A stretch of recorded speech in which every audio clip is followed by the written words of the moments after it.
വരാനിരിക്കുന്ന നിയമസഭാ തെരഞ്ഞെടുപ്പിൽ UDF അധികാരത്തിലേക്ക് തിരിച്ചെത്തുമെന്ന പ്രതീതി ശക്തമാണ്. അതിനാൽ തന്നെ നേതാക്കൾക്കെല്ലാം മത്സരിക്കാൻ ആഗ്രഹവുമുണ്ട്. സുരക്ഷിത മണ്ഡലങ്ങൾ തന്നെയാണ് എല്ലാവരുടെയും ലക്ഷ്യം. ഇതിനിടയിലാണ് ഗുരുവായൂരിൽ കെ മുരളീധരൻ മത്സരിക്കുമെന്നൊരു വാർത്ത വരുന്നത്. തനിക്ക് മത്സരിക്കാൻ താല്പര്യമില്ല എന്ന് ആദ്യഘട്ടത്തിൽ കെ മുരളീധരൻ പറയുന്നുണ്ടെങ്കിലും ഒരു സുരക്ഷിത മണ്ഡലം തന്നെയാണ് കെ മുരളീധരൻ്റെയും ലക്ഷ്യം. കഴിഞ്ഞ കോർപ്പറേഷൻ തെരഞ്ഞെടുപ്പിനെ പോലെ ഈ തെരഞ്ഞെടുപ്പിന് നേതൃത്വം കൊടുക്കാനാണ് എനിക്ക് ആഗ്രഹം.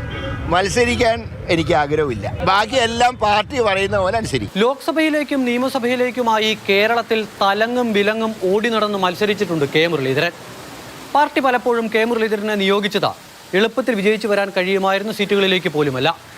എന്നിട്ടും മുരളി മത്സരിച്ചു. ചിലയിടങ്ങളിൽ പൊരുതി ജയിച്ചു, ചിലയിടങ്ങളിൽ ഇടറി വീണു. UDF അധികാരത്തിലെത്തുമെന്ന പ്രതീതി സൃഷ്ടിക്കപ്പെടുന്ന ഒരു തിരഞ്ഞെടുപ്പിൽ ആ കെ മുരളീധരന് നൽകാൻ പാർട്ടിക്ക് ഉറപ്പുള്ള ഒരു സീറ്റില്ലേ? തദ്ദേശ തിരഞ്ഞെടുപ്പിൽ തിരുവനന്തപുരം കോർപ്പറേഷൻ ചുമതല ഏറ്റെടുത്ത കെ മുരളീധരന് പാർട്ടിക്ക് മികച്ച വിജയം നേടിക്കൊടുക്കാനായി. എന്നാൽ മുൻപ് മത്സരിച്ച വട്ടിയൂർക്കാവിൽ കെ മുരളീധരനെ ഒരു വട്ടം കൂടി ഇറക്കുന്ന കാര്യത്തിൽ പാർട്ടിയിൽ രണ്ടഭിപ്രായമുണ്ട്. നേമത്തെ കുമ്മനം രാജശേഖരന്റെ പരാജയത്തിൽ മുഖ്യ പങ്കുവഹിച്ച കെ മുരളീധരനെതിരെ BJP പ്രവർത്തകർക്കിടയിലുള്ള വികാരം ശക്തമാണ്. അതിനാൽ മുരളീധരൻ മത്സരിച്ചാൽ CPM BJP വോട്ടുമറിക്കൽ ഉണ്ടാകുമോ എന്ന ആശങ്ക പോലും കോൺഗ്രസ് ക്യാമ്പിലുണ്ട്.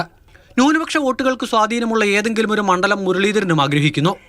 ഗുരുവായൂർ മണ്ഡലം ലീഗുമായി വെച്ചുമാറി കോൺഗ്രസ് ഏറ്റെടുത്ത് മുരളീധരൻ മത്സരിച്ചാൽ വിജയിക്കുമെന്നാണ് പ്രതീക്ഷ. കോഴിക്കോട് ജില്ലയിലെ സുരക്ഷിതമായ ചില മണ്ഡലങ്ങളും മുരളീധരൻ ലക്ഷ്യം വെക്കുന്നുണ്ടെന്നാണ് കോൺഗ്രസിലെ ചർച്ചകൾ. 1989 ലോക്സഭാ തെരഞ്ഞെടുപ്പിൽ കോഴിക്കോട് നിന്നും CPM നേതാവായിരുന്ന EK ഇമ്പിച്ചിവാവയെ പരാജയപ്പെടുത്തിയായിരുന്നു കെ മുരളീധരന്റെ ആദ്യ തിരഞ്ഞെടുപ്പ് വിജയം. 1991 കോഴിക്കോട് നിന്നും MB വീരേന്ദ്രകുമാറിനെ തോൽപ്പിച്ച വീണ്ടും ലോക്സഭയിലെത്തി. 96 വീരേന്ദ്രകുമാറിനോട് പരാജയപ്പെടുകയും ചെയ്തു. പിന്നാലെ കോഴിക്കോട് നിന്നും തൃശൂരിലേക്ക് ചേക്കേറി. 1998 ലോക്സഭാ തിരഞ്ഞെടുപ്പിൽ തൃശൂരിൽ നിന്ന് മത്സരിച്ചെങ്കിലും തോറ്റു. 99 വീണ്ടും കോഴിക്കോട്ടേക്ക്. 96 കൈവിട്ട ലോക്സഭാ സീറ്റ് തിരികെ പിടിച്ചു. 2001-2004 കാലഘട്ടത്തിൽ AK ആന്റണി മുഖ്യമന്ത്രിയായിരുന്നപ്പോൾ KPCC പ്രസിഡന്റായിരുന്ന കെ മുരളീധരന് മന്ത്രിയാകാൻ ഒരാഗ്രഹം. 2004 ഫെബ്രുവരി 11 AK ആന്റണി മന്ത്രിസഭയിലെ വൈദ്യുതി വകുപ്പ് മന്ത്രിയായി മുരളീധരൻ ചുമതലയേറ്റു. എന്നാൽ ഉപതെരഞ്ഞെടുപ്പിൽ വടക്കാഞ്ചേരി മണ്ഡലത്തിൽ നിയമസഭയിലേക്ക് മത്സരിച്ച് തോറ്റു. കേരളത്തിൽ നിയമസഭാ ഉപതെരഞ്ഞെടുപ്പിൽ പരാജയപ്പെട്ട ഏക മന്ത്രിയാണ് കെ മുരളീധരൻ.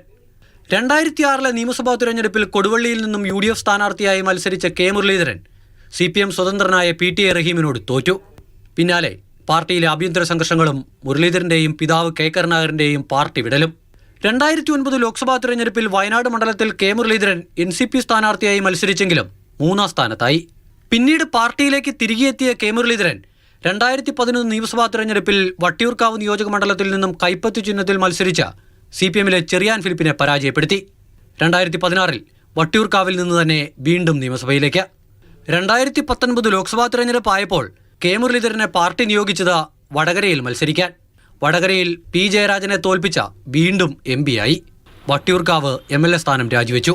ഉപതിരഞ്ഞെടുപ്പ് നടന്നു. കോൺഗ്രസ് തോറ്റു.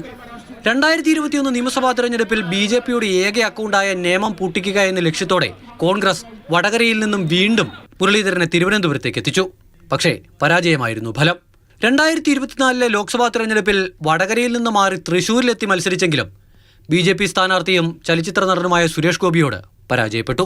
പിന്നാലെ മുരളീധരൻ നടത്തിയ പ്രഖ്യാപനം ഇങ്ങനെ: പ്രവർത്തനം ഞാൻ പറഞ്ഞല്ലോ, ലോക്കൽ ബോഡി വരെ ഇങ്ങനെ പോട്ടെ, കുറച്ച് കാര്യങ്ങളൊക്കെ ആലോചിക്കാനും കാര്യങ്ങളെ തീരുമാനിക്കാനും ഒക്കെ ഇല്ലേ ഇനി അടുത്ത ഇലക്ഷനിലെ കാര്യങ്ങളെക്കുറിച്ചൊന്നും ഇപ്പം എൻ്റെ മനസ്സിലേ വന്നിട്ടില്ല. ജീവമരണ പോരാട്ടം നടക്കുന്ന വരുന്ന നിയമസഭാ തിരഞ്ഞെടുപ്പിൽ K കരുണാകരന്റെ മകനെ കെ മുരളീധരനെ മാറ്റി നിർത്തി മുന്നോട്ട് പോകാൻ എന്തായാലും കോൺഗ്രസിനാവില്ല. തിരുവനന്തപുരം ജില്ലയിൽ നിന്നും കോഴിക്കോട് ജില്ലയിൽ നിന്നും കെ മുരളീധരൻ വിജയിച്ച് കയറിയിട്ടുണ്ട്. ഈ ജില്ലകളിൽ എവിടെ നിന്നാകും കെ മുരളീധരന് പാർട്ടി മത്സരിക്കാൻ സീറ്റ് നൽകുക എന്നുള്ളതാണ് പ്രധാനപ്പെട്ട ചോദ്യം. എന്തായാലും നേമത്തും തൃശ്ശൂരിലും വടകരയിലും എടുത്തതുപോലെ റിസ്ക് എടുക്കാൻ കെ മുരളീധരൻ ഇത്തവണ തയ്യാറാകില്ല. അമൽത്തേനപ്പറമ്പിൽ, മാതൃഭൂമി ന്യൂസ്, തിരുവനന്തപുരം.